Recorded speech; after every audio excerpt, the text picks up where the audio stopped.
देखिए नेक्स्ट चीज क्या है, इंपॉर्टेंस ऑफ ग्रेविटेशनल फोर्स। हमारे लिए ग्रेविटेशनल फोर्स इंपॉर्टेंट क्यों है, क्या इंपॉर्टेंस है उसकी। First, this force binds us to earth. हम जो अर्थ के ऊपर बंधे हुए हैं वो केवल ग्रेविटेशनल फोर्स के कारण है। अगर हम जंप करें और ग्रेविटेशन फोर्स ना हो तो हम ऊपर ही उठते चले जाएंगे, वापस नीचे नहीं जा पाएंगे। Next, the motion of moon around earth. हम जानते हैं कि जो मून है वो अर्थ के अराउंड रिवॉल्व करता है, तो वो मोशन भी अर्थ के ग्रेविटेशनल फोर्स के कारण होती है, क्योंकि वो जिस ऑर्बिट में रिवॉल्व करता है उसे घूमने के लिए सेंट्रीपिटल फोर्स चाहिए होता है, और सेंट्रीपिटल फोर्स कौन प्रोवाइड करता है, ग्रेविटेशनल फोर्स। तो इसका मतलब जो motion of moon around the earth है that is because of gravitational force only. इसी तरह से the motion of planet around the sun, sun के अराउंड जो डिफरेंट प्लैनेट रिवॉल्व करते हैं वो सन के ग्रेविटेशनल फोर्स के कारण करते हैं। सन उन पे ग्रेविटेशनल फोर्स ऑफ अट्रैक्शन लगाता है जो उसे घूमने के लिए सेंट्रीपिटल फोर्स प्रोवाइड करते हैं। The tides due to moon and sun, आपने देखा होगा कि समुद्र के अंदर हाई टाइड और लो टाइड आती है, that is because of gravitational force of sun and moon. तो ये इंपॉर्टेंस है ग्रेविटेशनल फोर्स की। Next topic is free fall. Free fall का मतलब क्या होता है। अब ये तो हम जान ही चुके हैं कि हमारी अर्थ जो है वो हर ऑब्जेक्ट को अट्रैक्ट करती है, लेकिन किस तरफ अट्रैक्ट करती है, अपने सेंटर की तरफ। मान लीजिए ये कोई ऑब्जेक्ट है तो फोर्स किधर लगेगा, सेंटर टू सेंटर, ठीक है। अब जब फोर्स लगाएगी तो हमने पढ़ा है F is equal to m a. Body का कोई ना कोई मास है, उस पर कोई फोर्स लग रहा है तो कोई ना कोई एक्सेलरेशन भी होगा। यहां उस एक्सेलरेशन को बोलते हैं acceleration due to gravity. Due to gravity. अब ये ग्रेविटी क्या है, देखिए हमने न्यूटन लॉ ऑफ ग्रेविटेशन में क्या पढ़ा था कि कोई भी दो ऑब्जेक्ट एक दूसरे पे फोर्स लगाते हैं जिसे हम ग्रेविटेशनल फोर्स कहते हैं।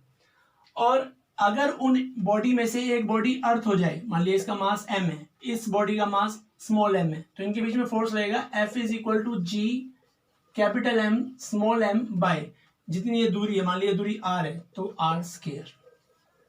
अब क्योंकि इन दो बॉडीज में से एक बॉडी अर्थ है तो हम इस फोर्स को बोलेंगे फोर्स ऑफ ग्रेविटी, और इस फोर्स की वजह से जो एक्सेलरेशन प्रोड्यूस होता है that is known as acceleration due to gravity, और इसे हम स्मॉल g से रिप्रेजेंट करते हैं। अब अगर बॉडी पे कोई और फोर्स नहीं लग रहा, केवल अर्थ का ही फोर्स लग रहा है और वो फॉल कर रही है, इसे बोलेंगे फ्री फॉल। तो फ्री फॉल के अंडर बॉडी कितने एक्सेलरेशन से नीचे जाएगी, g से। अब हम ये भी जानते हैं कि बॉडी का वेट क्या होता है, हमने पढ़ा होगा छोटी क्लासेस में weight is the force with which earth attracts anything towards its centre. Force with which earth attracts anything towards its centre, और इसे हम F equal to m g से शो करते हैं।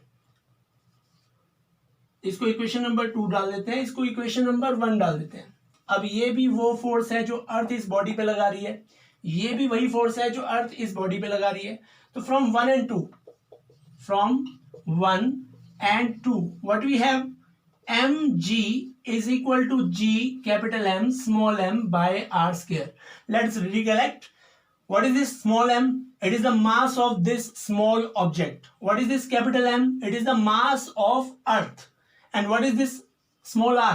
It is center to center distance between the earth and the body. अब इस m से ये m कैंसिल हो जाएगा तो हमारे पास g की वैल्यू आ जाती है g m by r square. Got it? अब ये जो स्मॉल g है इसकी वैल्यू डिपेंड करती है कि हम अर्थ की किस लोकेशन पे हैं, अर्थ से ऊपर हैं, अर्थ के अंदर गहराई में हैं, या पोल पे हैं, या इक्वेटर पे हैं। That means the value of this g is not same at all places and at all the time. Depending upon the place g की वैल्यू चेंज हो जाती है। ये हम नेक्स्ट वीडियो में कवर करेंगे कि जी की वैल्यू पे किस किस चीज का इफेक्ट पड़ता है। आज के लिए हम यही कवर कर रहे हैं। आई होप आपको ये वीडियो अच्छा लगा होगा। अगर आपको ये वीडियो अच्छा लगा हो तो please like, share and subscribe.